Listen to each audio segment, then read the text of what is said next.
हाय viewers, defeat disease की series में doctor Shirin फिर आपके साथ साथ। तो आज मैंने सोचा कि आपको क्यों ना बताऊं ऐसी चीज़ों के बारे में जो ना सिर्फ के सस्ती हैं बल्कि आपकी हेल्थ पे कितने मुफीद असरात डाल सकती हैं।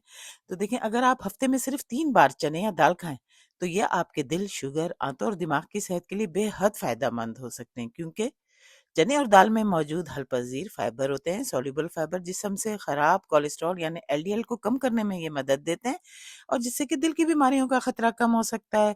अब क्या कि इनमें पोटाशियम, मैग्नीशियम भी वाफिर मिकदार में होते हैं, जो खून की नालियों को रिलैक्स करते हैं, आराम देकर ब्लड प्रेशर को मुतवाजन रखने में मदद करते हैं। अब जो कि दाल है ना, चाहे वो आपको किसी भी किस्म की दाल ले लें, और अगर आप साबुत दाल ले लेते हैं तो वो और ज्यादा फायदेमंद है। तो उसमें दालों में खास तौर पर फोलेट, विटामिन B9 का बेहतरीन जरिया है ये, जो कि खून में एक हमारे नुकसानदेह मादा वक्त के साथ साथ बनता जाता है, होमोसिस्टीन। तो ये उसको कम करने में मदद देता है और इस तरह दिल और शरियानों की हिफाजत करता है। अब देखें, चने और दाल का ग्लाइसेमिक इंडेक्स जो है ना, वो बहुत कम होता है, इसलिए ये खून में शुगर को आहिस्ता आहिस्ता बढ़ाते हैं, जिससे शुगर ज्यादा मुस्तहकम रहती है, मुतवाजन रहती है, भूख कम लगती है और इंसुलिन बेहतर तरीके से काम कर सकती है। अब और मजीद इनमें क्या कि इनमें मौजूद प्रीबायोटिक फाइबर होते हैं, जो हमारी आंतों के अच्छे बैक्टीरिया की खुराक बनता है।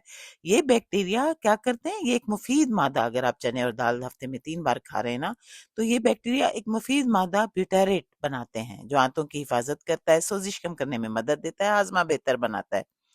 इसके अलावा चने और दाल में मौजूद प्रोटीन और फाइबर ज्यादा देर तक पेट भरा रखते हैं, जिससे वजन कम करने में भी मदद मिल सकती है, क्योंकि आपको पेट के भरे रहने का एहसास होता है, जल्दी भूख नहीं लगती। आखिर में ये बताती चलूं कि आयरन, फोलेट और कोलिन जैसे अहम गजाई अज्जा भी फराहम करते हैं, जो तवानाई, दिमागी सेहत और बढ़ती उम्र में यादाश्त की हिफाजत के लिए बहुत अहम है।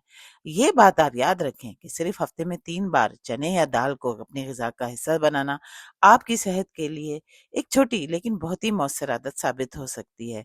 तो मज़ीद मालूमात और जदीद तरीन साइंसी रिसर्च के लिए मेरी वीडियोस के साथ जुड़े रहें, इन मालूमात को आगे भी फैलाते रहें और कमेंट करें, मुझे अच्छा लगता है। प्लीज़ मेरी वीडियो को लाइक, सब्सक्राइब आगे अपने तमाम जानने वालों में, फैमिली, फ्रेंड्स सब में शेयर करें। मिलते हैं नई मालूमात के साथ अगली वीडियो में, तब तक के लिए बाय।